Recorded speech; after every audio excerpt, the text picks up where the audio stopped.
Hi guys, ఈ క్లాస్లో assignment operator అంటేనో తెలుసుకున్నాను. Assignment operators are used to assign a value to a variable. Assignment ఆపరేటర్ని మనం ఎందుకు యూజ్ చేస్తామంటే ఒక వాల్యూని ఒక వేరియబుల్ దగ్గర ఒక వాల్యూని అసైన్ చేయడానికి యూజ్ చేస్తాము. ఆ వాల్యూ అనేది మనం ఎలాగ అసైన్ చేయాలి అనేది చూద్దాం. We assign the value of the right operand to the left operand. ఇప్పుడు మనం ఏదైనా వాల్యూ అసైన్ చేయాలనుకుంటున్నామో ఆ వాల్యూని మనము రైట్ ఆపరెంట్ దగ్గర అసైన్ చేస్తాం.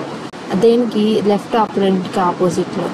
So left operand according to which assignment operator we use.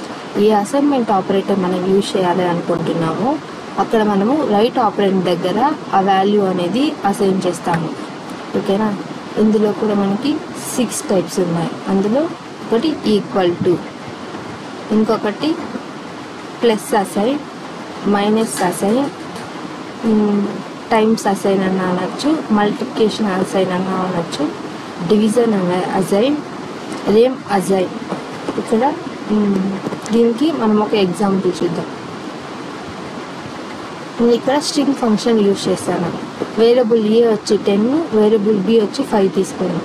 ఇప్పుడు plus A plus equals to B. ఇక్కడ మనం ఏం చెప్పుకున్నాం? మనం తీసుకుంటున్న వేరియబుల్లో మనం ఎక్కడ అసైన్ చేయాలి వాల్యూ అనేది?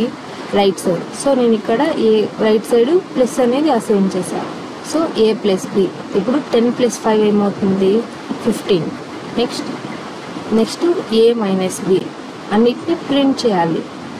సో ప్రింట్ చేసేసాను, మనకి వాల్యూ వస్తుంది. So next A minus B. A minus equals to B.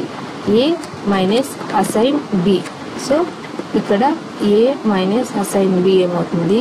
ఏ వచ్చి 10 మైనస్ అసైన్ బి అంటే సో 5. 10లోంచి 5 పోతే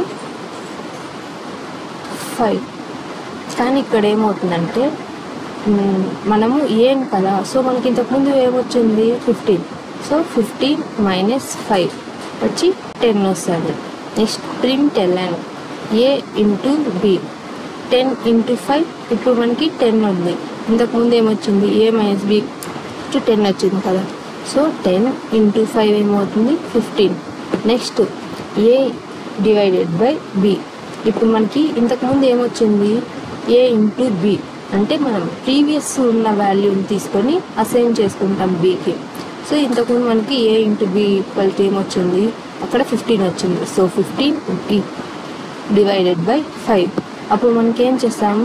సో 10 వస్తుంది. Next A percent equals to B అంటే ఎంత పర్సెంట్ అని చెప్పి. ఇప్పుడు ఇక్కడ మనకి ఏమొచ్చింది? 10. మళ్ళీ ఇంకా దాని పర్సెంట్ మనం చేసినప్పుడు మనకు అది 0 అవుతుంది. Thank you guys.